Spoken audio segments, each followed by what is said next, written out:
This morning, we are taking a closer look at the rate of child abuse in our state and the triggers that often lead to heartbreak for local families. You know, every year, 50,000 children are the victims of abuse here in Florida.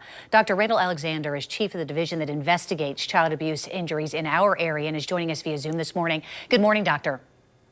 Good morning. Good seeing you again. Always good to see you and to have you on our show to help really provide some important perspective. So, Doctor, first, I think it's important that our viewers understand that neglect is child abuse. In fact, at least 2/3 of the cases of abuse are the result of neglect. And the most common form of neglect is unsafe sleep practices. Doctor, would you explain the mistakes that too many families are making when it comes to putting their child, their infant, to sleep? Yeah, we had some money from the Department of Health, and the city of Jacksonville's helped us continue it. But our 9 birthing hospitals in Duval County, we've been handing out bags about unsafe sleep. You just can't sleep with your child. It seems cuddly, but when you end up sleeping on top of them or they're face down in something, then we end up with deaths. It's the leading cause of child maltreatment deaths in the United States. Drowning in Florida is number 2, and then physical abuse is actually 3rd place. So people don't always understand that. And unfortunately, they don't mean to have these things happen. Magnified if you're using drugs or alcohol and you can't feel the child as well. So please follow the advice the doctors are telling you and put your child nearby, but not in your bed. Hey, and I just want to remind our viewers, because you and I, unfortunately, sadly, have talked before about infants that have died as a result of unsafe sleep. And parents always say, I could never roll over on my child. But, the reality is all it takes is a blanket or some kind of sheet that just cuts off airflow to that child. And it's just a matter of seconds. Now, the second most common form of neglect, and you touched on this, is drowning.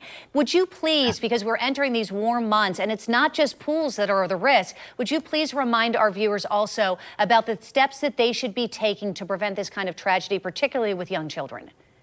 Well, and we have lots of water here in Florida. So maybe, if you're in a dry state way up north and it's ice most of the year, that would be different. But in Florida, a lot of access to water. But the place that we actually see most of the drownings is in swimming pools. And it's really nice to think you can just open your sliding door or a screen door or something and walk straight out into the pool. But the toddler can too.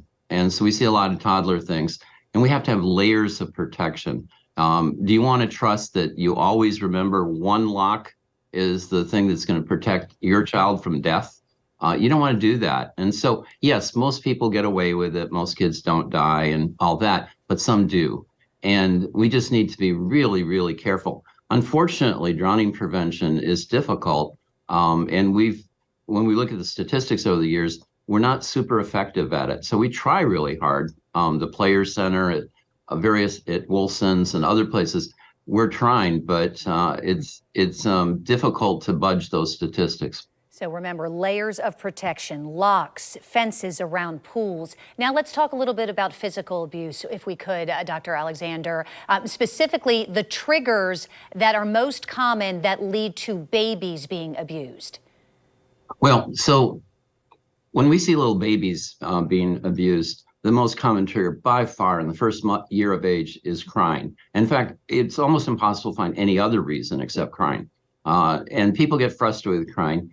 Babies cry, and they always have, and they will 1,000 years from now. So we need to kind of, as adults, get used to that. And just because they're crying, we could step away for a minute, and let them, do their crying and everything else. They'll be fine. They'll make it to 18 years of age, unless you pick them up and shake them, or you start breaking their bones or doing other bad things along those lines. When they get in the toddler age range, then the thing that we see is a variety of things. One is not understanding development. So a lot of the burn cases we see where someone's angry and they put the kid in hot water or throw hot water on them or something like that, it's where the child's had a toileting accident, which could be just totally normal for their age. But the parent thinks, well, wait a minute, they're supposed to be toilet trained by 1.5 or 2 years of age, which virtually no child is completely by themselves. So knowing child development, I think, helps a lot. And I encourage people to understand parenting from books or classes.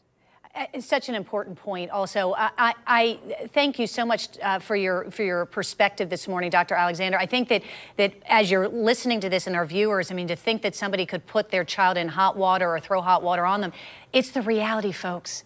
Unfortunately, this happens because people lose their temper. So, Dr. Alexander, thank you. We appreciate you. You're welcome. And we encourage our viewers, if you suspect a child is being abused or neglected, please speak up. You can call this number, 800-962-2873.